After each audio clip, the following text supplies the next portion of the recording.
Meus irmãos, a graça e a paz do Senhor Jesus. Amém. Boa noite a todos. Vamos ler a palavra de Deus na primeira carta de Paulo aos Coríntios, capítulo de número 4. Dando sequência à nossa série de estudos, série de exposições bíblicas, na primeira carta de Paulo aos Coríntios, capítulo de número 4. É a nossa meditação hoje. Eu vou ler na versão revista e atualizada, e você acompanha na sua versão.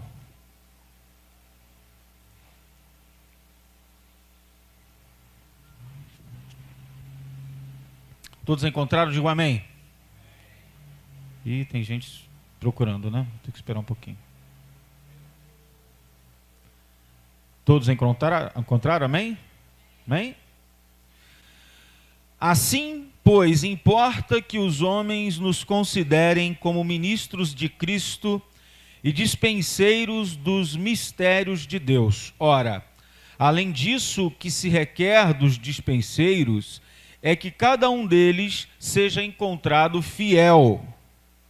Todavia, a mim muito pouco se me dá de ser julgado por vós ou por tribunal humano. Nem eu tampouco julgo a mim mesmo, porque de nada me arguir a consciência. Contudo, nem por isso me dou por justificado, pois quem me julga é o Senhor. Portanto, nada julgueis antes do tempo, até que venha o Senhor, o qual não somente trará à plena luz as coisas ocultas das trevas, mas também manifestará os desígnios dos corações. E então cada um receberá o seu louvor da parte de Deus. Estas coisas, irmãos, apliquei-as figuradamente a mim mesmo e a Apolo, por vossa causa, para que por nosso exemplo aprendais isto: não ultrapasseis o que está escrito, a fim de que ninguém se ensoberbeça a favor de um em detrimento de outro. Pois quem é que te faz sobressair? E que tens tu que não tenhas recebido? E se o recebeste, por que te vanglorias como se o não tiveras recebido? Já estás farto, já estás ricos, chegastes a reinar sem nós? Sim, tomara reinasses, para que também nós viéssemos a reinar convosco. Porque a mim me parece que Deus nos pôs a nós, os apóstolos, em último lugar, como se fôssemos condenados à morte, porque nos tornamos espetáculo ao mundo, tanto a anjos como a homens. Nós somos loucos por causa de Cristo, e vós sábios em Cristo. Nós fracos e vós fortes. Vós nobres e nós desprezíveis. Até a presente hora sofremos fome e sede, nudez, e fomos esbofeteados, e não temos morada certa. E nos afatigamos, trabalhando com as nossas próprias mãos. Quando fomos injuriados, bendizemos. Quando perseguidos, suportamos. Quando caluniados, procuramos conciliação. Até agora, temos chegado a ser considerados lixo no mundo, escória de todos. Não vos escrevo essas coisas para vos envergonhar, pelo contrário, para vos admoestar como a filhos meus amados. Porque ainda que tivesseis milhares de preceptores em Cristo, não teríeis, contudo, muitos pais, pois eu, pelo Evangelho, vos gerei em Cristo Jesus. Admoestando-vos, portanto, a que sejais meus imitadores. Por esta causa vos mandei Timóteo, que é meu filho amado e fiel no Senhor, o qual vos lembrará os meus caminhos em Cristo Jesus, como por toda parte ensino em cada igreja. Alguns se ensoberbeceram, como se não tivesse de ir ter convosco, mas em breve irei visitar-vos, se o Senhor quiser, e então conhecerei não a palavra, mas o poder dos ensoberbecidos. Porque o reino de Deus consiste não em palavra, mas em poder. Que proferis? Irei a vós outros com vara, ou com amor e espírito de mansidão. Vou ler de novo esse versículo 21. Que preferis? Irei a vós outros com a vara, ou com amor e espírito de mansidão? Amém. Que Deus, em Cristo, possa nos abençoar na meditação, na reflexão da sua bendita e poderosa palavra. Nós temos aprendido,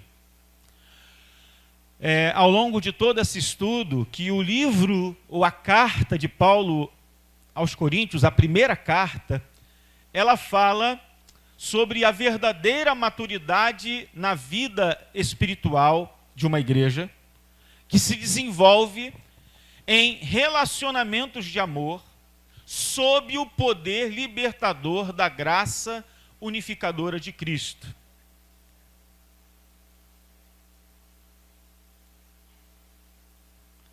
A verdadeira maturidade espiritual na vida da igreja, a verdadeira maturidade espiritual na vida de um cristão, se desenvolve através de relacionamentos de amor.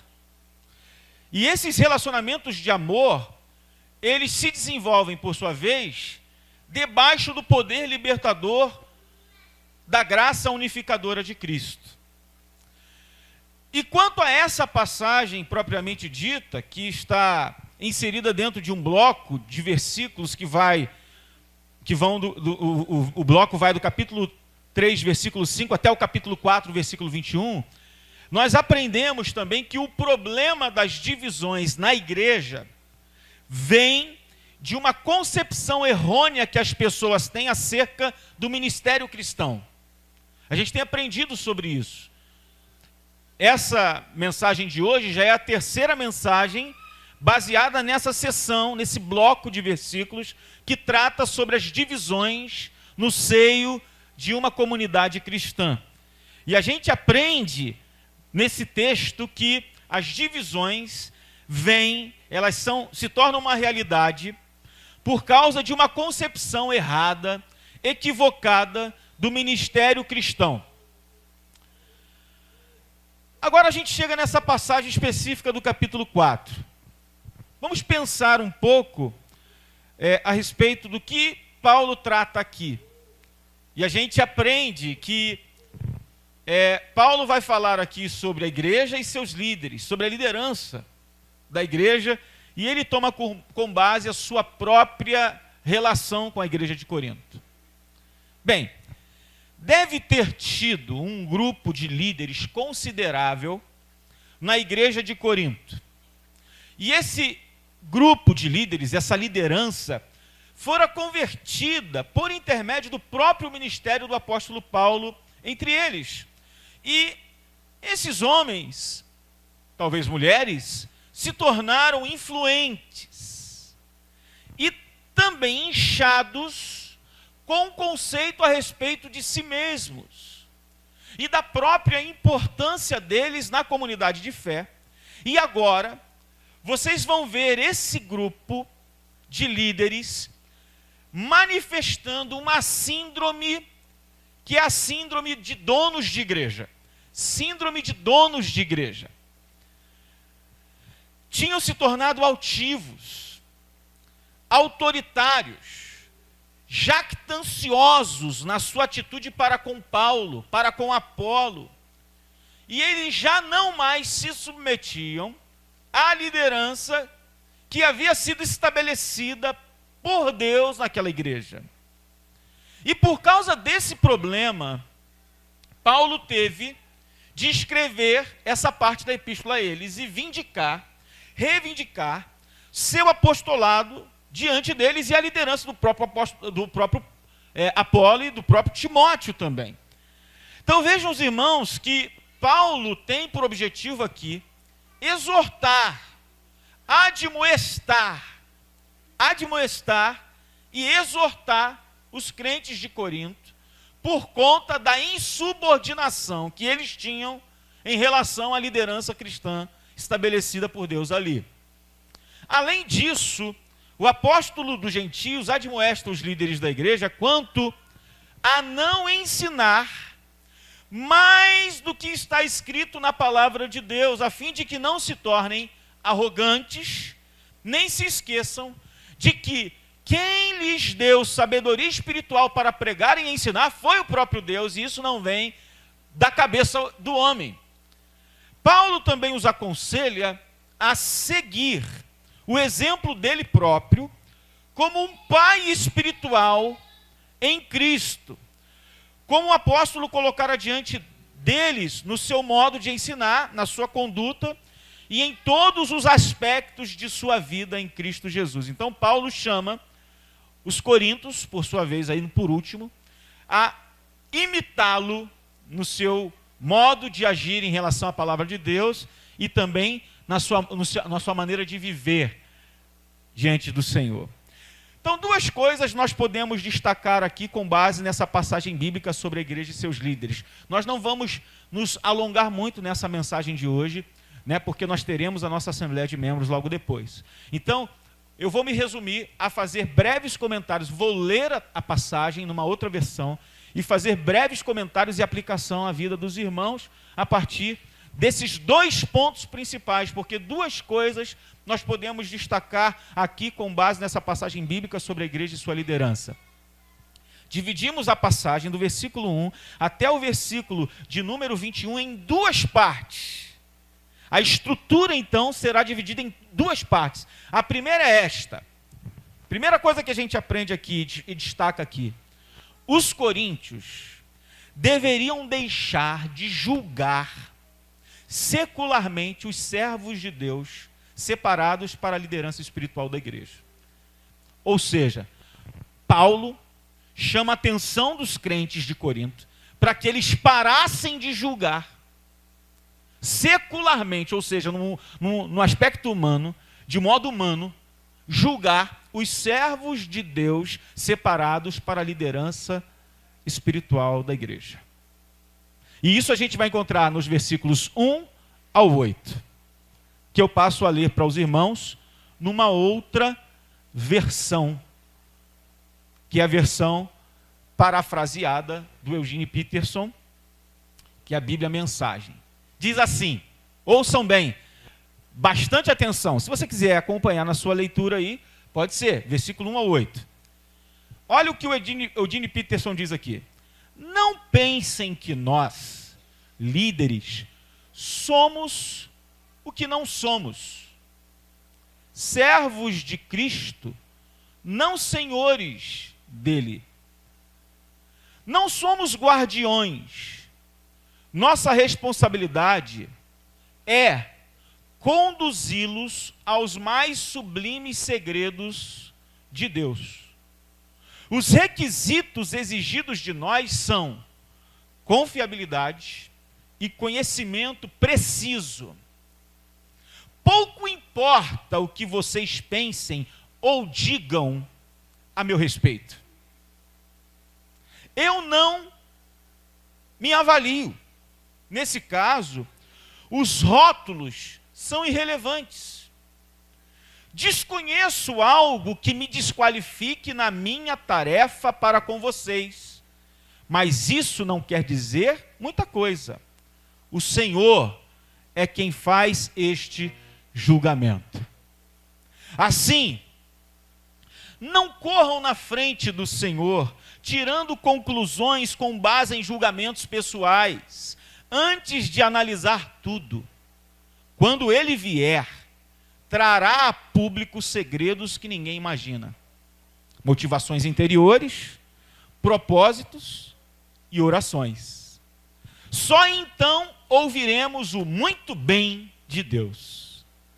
Tudo o que faço agora é mostrar que todos esses assuntos dizem respeito a Apolo e a mim, para que vocês aprendam a se controlar e não se precipitem em julgar sem ter conhecimento de todos os fatos. É importante analisar todas as coisas do ponto de vista de Deus. Não me agrada vê-los bajulando uns e difamando outros com base em boatos. Pois quem é que realmente conhece vocês? Que sabe o que tem no coração? E se conhecesse, descobriria algo de quem possam se vangloriar? Não são dons de Deus tudo que vocês têm e são? Por que então tanto rótulos e disputas? Vocês já têm tudo de que precisam.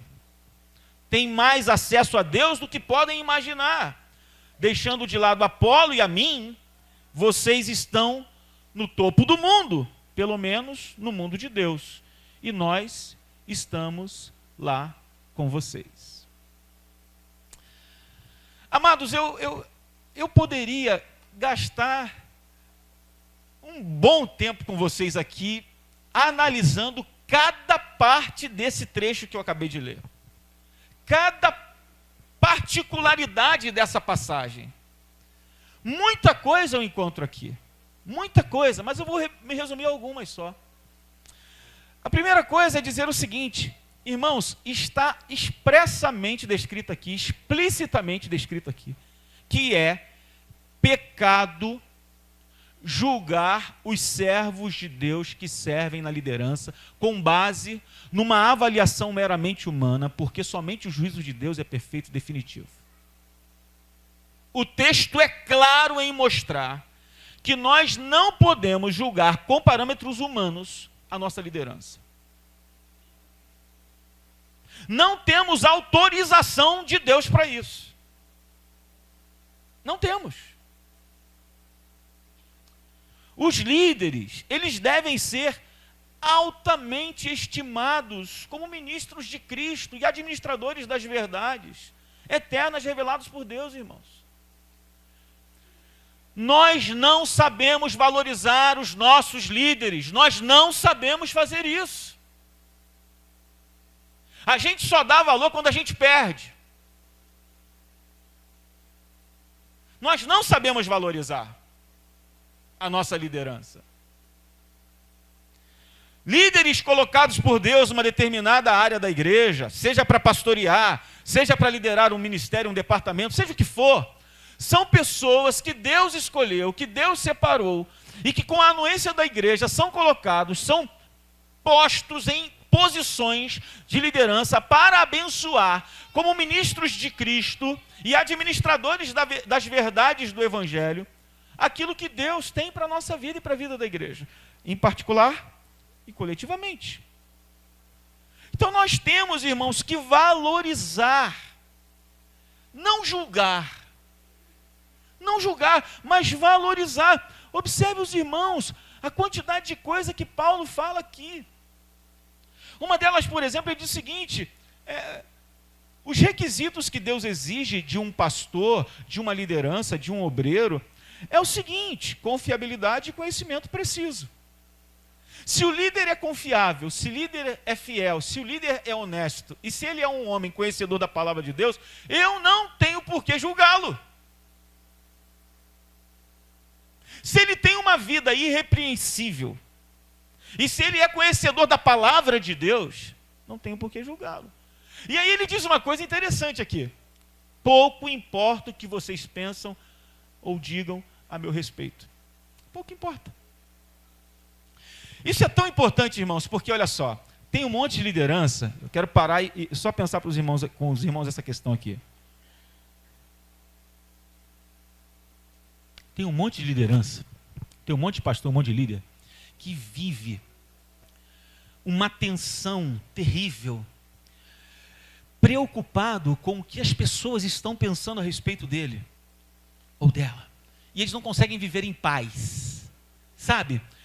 Eles estão o tempo todo tentando fazer uma liderança agradável às pessoas, para que ele sempre seja, na opinião popular, uma pessoa bem vista e bem quista e bem aceita. Quando, na verdade, o que o apóstolo Paulo nos ensina aqui é o seguinte: nós não temos que estar preocupados, em hipótese alguma, com o que as pessoas vão pensar sobre nós, irmãos. Nós temos que nos preocupar só com uma pessoa, que é a pessoa do nosso Deus. Porque quando nós exercemos o ministério, exercemos debaixo da autoridade do Senhor e diante da sua supervisão. E se a gente tem que ser aprovado por alguém, quem tem que nos aprovar é o próprio Deus. Seja Deus verdadeiro e todo homem mentiroso. Eu não estou preocupado se eu serei aplaudido, se eu serei aceito, se as pessoas rirão para mim ou não, irmãos, me bajularão ou não. Eu preciso exercer o meu ministério de forma fiel, com conhecimento da palavra, cumprindo cabalmente o meu ministério, fazendo a obra de um evangelista, para que Deus aprove tudo o que eu faça. Ainda que muitas pessoas não se agradem disso. Então, o que o apóstolo Paulo diz aqui, em outras palavras, eu não estou pouco me importando com a opinião pública. Não estou nem aí. Se eu estou agradando, se eu não estou agradando, se o pessoal vai rir para mim, se não vai rir para mim, o importante é que Deus está aprovando o meu ministério. E ele é tão audacioso que ele diz assim, nem eu mesmo me avalio. Olha que coisa que ele fala. Nesses casos, os rótulos que vocês têm usado a meu respeito são irrelevantes. Vocês imaginem se a gente for parar por causa de rótulos que as pessoas nos colocam, irmãos. Ah, esse pastor aí, ele é muito, não sei, ele é muito aberto. Ah, esse pastor aí é muito devagar. Ah, esse pastor aí é meio bonachão. Se a gente está preocupado, ficar preocupado com rótulos que nos colocam, irmãos. Ah, esse pastor não ora, esse pastor fala demais, esse pastor é maçante, esse pastor abraça muito, esse pastor não abraça, ele é meio sisudo, ah, ele sorri demais, ele é muito... Irmão, se a gente se preocupar com isso, a gente não vive.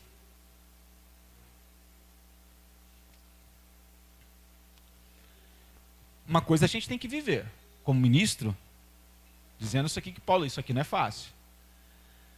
Eu desconheço algo que me desqualifique na tarefa para a qual você, desqualifique na minha tarefa para com vocês.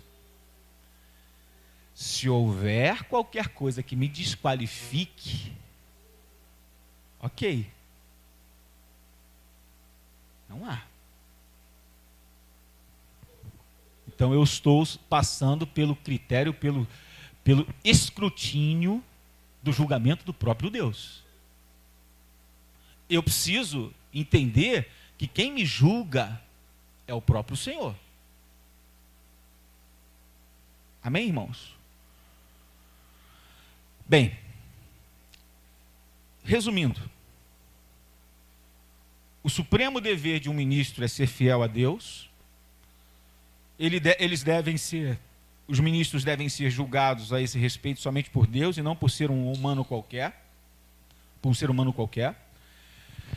O juízo deve ficar suspenso até a vinda do Senhor, é isso que Paulo está dizendo, até que Jesus volte e examine, de forma divina as obras de cada crente. Quarto lugar, os coríntios precisam parar de julgar secularmente a liderança com o juízo precipitado de orgulho humano. E em último lugar, o apóstolo repreende com aguda ironia, tais julgamentos. A gente encontra a ironia aqui. Então, assim, a maneira, irmãos, como tratamos, ou a forma de tratamento que dispensamos aos nossos líderes, demonstra maturidade ou falta de maturidade. Esse é o ponto aqui. Quando nós fazemos julgamentos que não nos cabem, que não são da nossa competência, que não são da nossa alçada acerca da liderança que foi estabelecida pelo próprio Deus para nos conduzir espiritualmente, nós damos uma demonstração de imaturidade, falta de unidade cristã e, sobretudo, falta de submissão à palavra de Deus.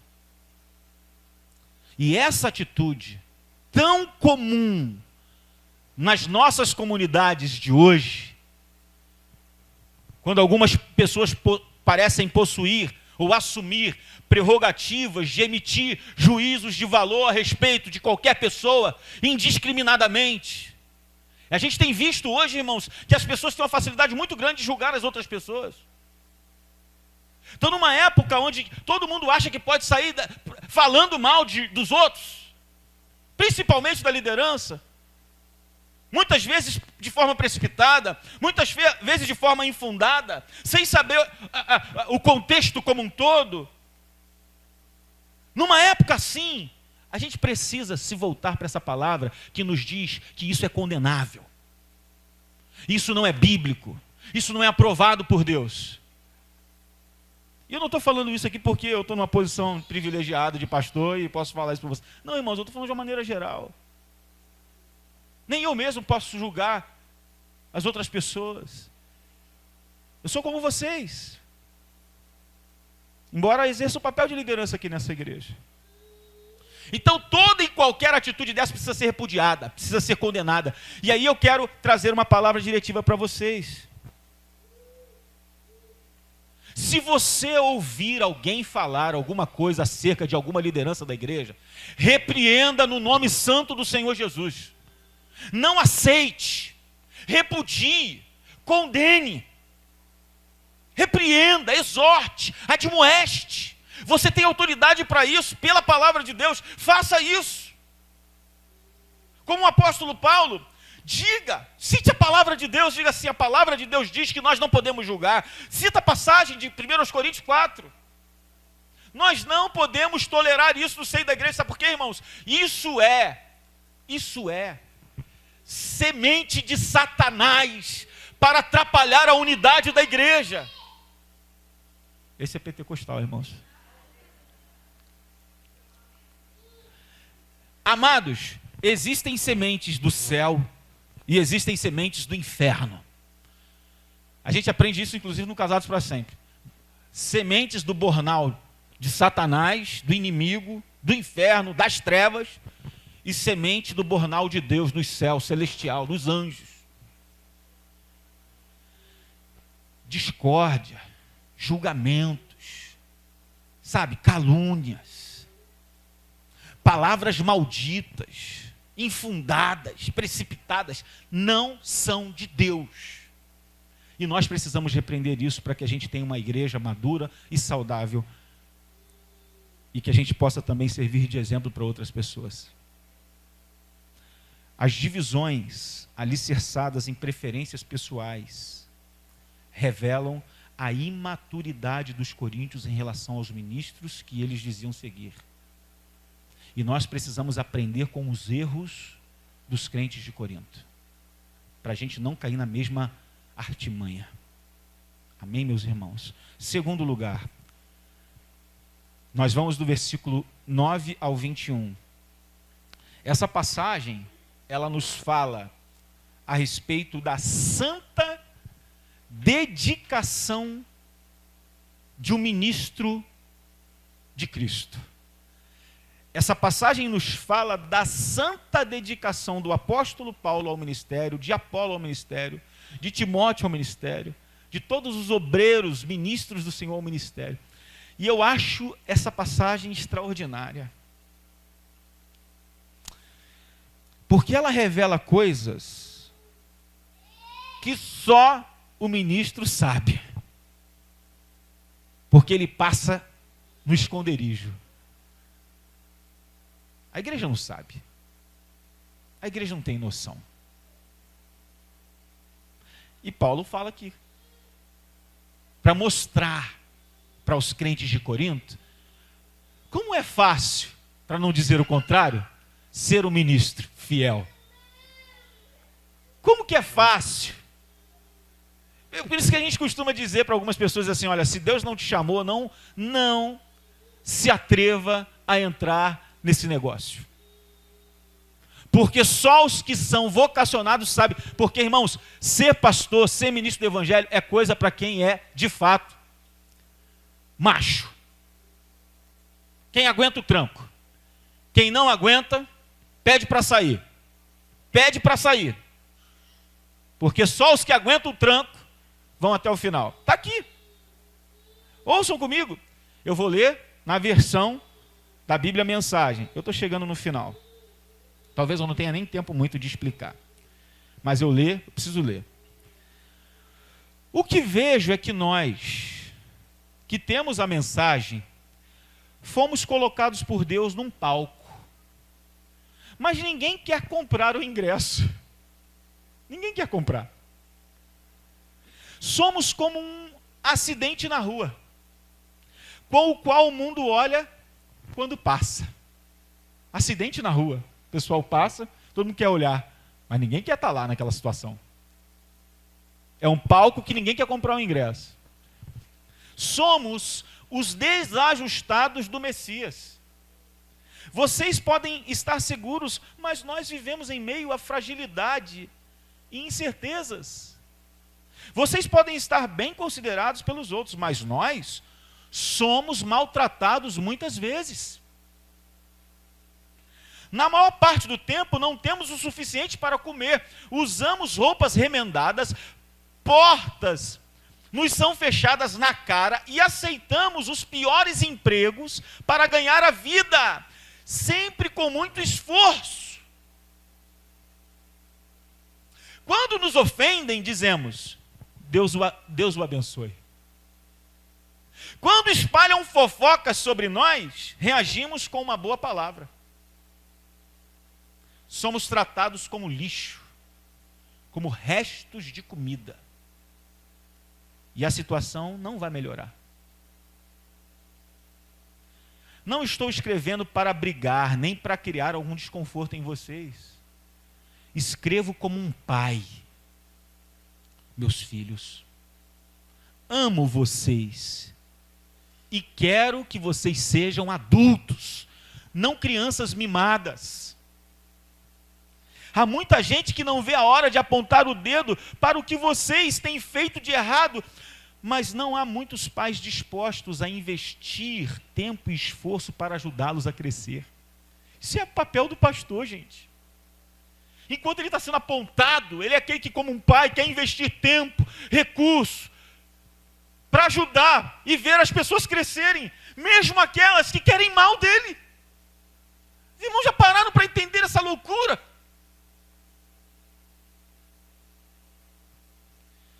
Foi quando Jesus me levou a proclamar a vocês a mensagem de Deus que me tornei o pai de vocês.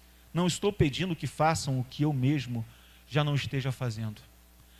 Foi por isso que primeiro enviei Timóteo.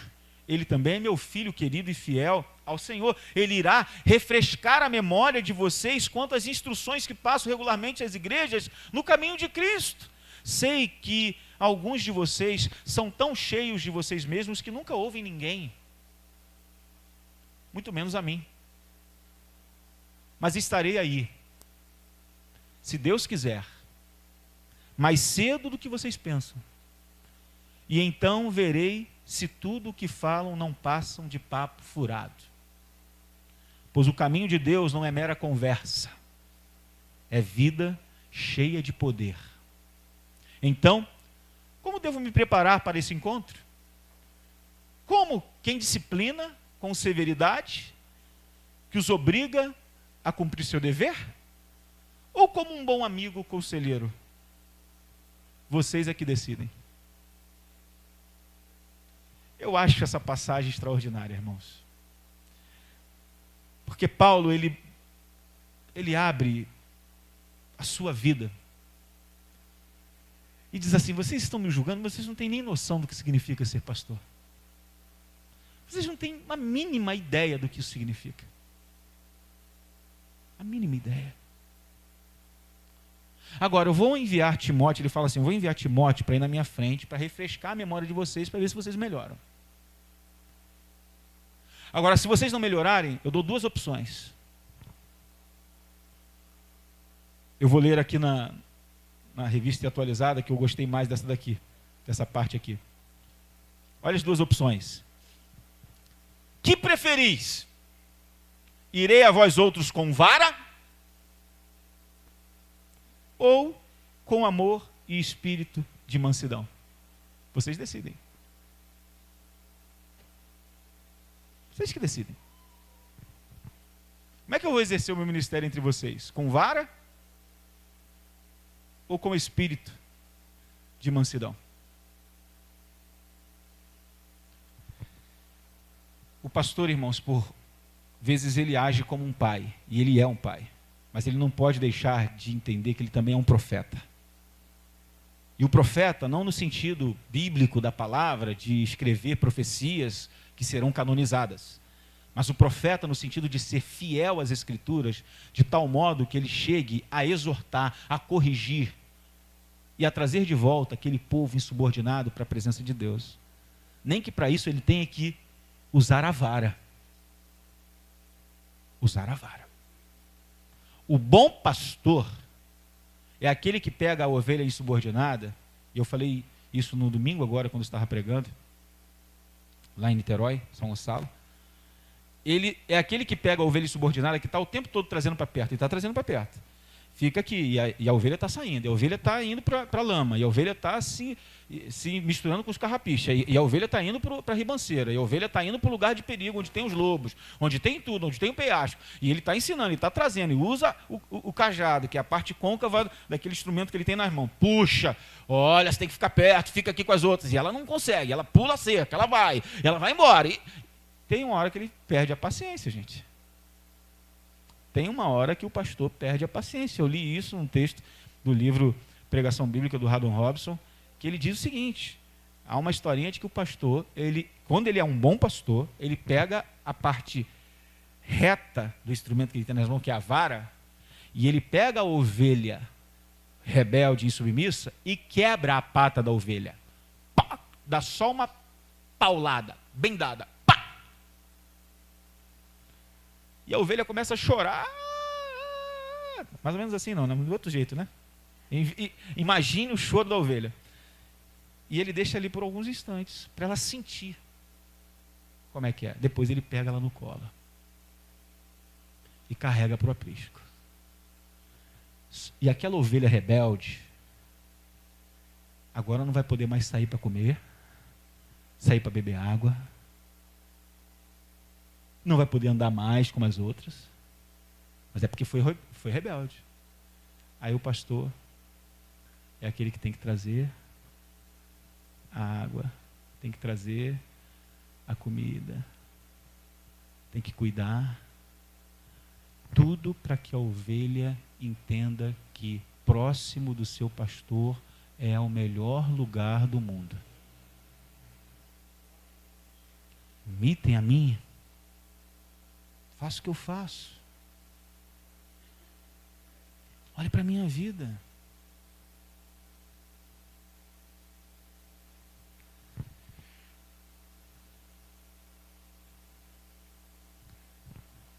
Depois de ironizar bastante, Paulo contrasta a situação imaginária da igreja com a real situação dos apóstolos. E você vai ver aqui que por todas essas atitudes da igreja de Corinto alistadas aqui, torna-se nítida a realidade demasiadamente imatura e pouco espiritual dos crentes daquela igreja. E a pergunta que não quer calar para a gente concluir é: e como nós estamos diante dessas situações? Qual é a nossa posição? Como eu e você estamos diante dessas mesmas situações e questões aqui? Se Deus passasse uma revista entre nós aqui, a gente seria aprovado?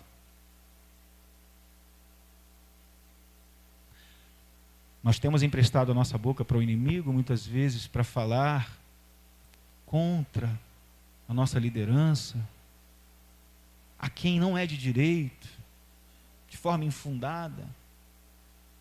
Nós não temos considerado, não temos prestigiado do jeito que deveria prestigiar liderança. É até um pouco difícil de falar, parece que estou reivindicando alguma coisa aqui, parece que estou querendo que os irmãos me abençoem, me dê um presente, me dê um abraço. Não estou falando isso. O que eu estou falando, irmãos, é que nós não podemos desconsiderar o preço que alguém paga quando assume a responsabilidade de ser um ministro do Evangelho. Se nós tivéssemos no mínimo, um respeito por isso, e lembrássemos do quanto é difícil, a gente pensaria 2, 3 vezes antes de falar qualquer coisa. A gente teria muito cuidado. A gente não falaria inadvertidamente, sabe, de forma aleatória, e tá nem aí. Não, a gente ia ser criterioso quanto a isso. E aí a gente aprenderia o que é a unidade, a gente aprenderia o que é a maturidade cristã. Todos nós queremos ser maduros e saudáveis, gente. A gente precisa respeitar algumas coisas estabelecidas por Deus. E uma delas é de que Deus coloca líderes na sua igreja. E essa liderança precisa ser honrada. Hoje sou eu, amanhã pode ser outra pessoa. No ministério pode ser que você tenha uma pessoa liderando hoje, amanhã pode ser outra. E nós precisamos honrar toda e qualquer liderança estabelecida por Deus para nos abençoar e para nos conduzir na nossa caminhada cristã. Vale um amém? Vamos ficar de pé, vamos orar.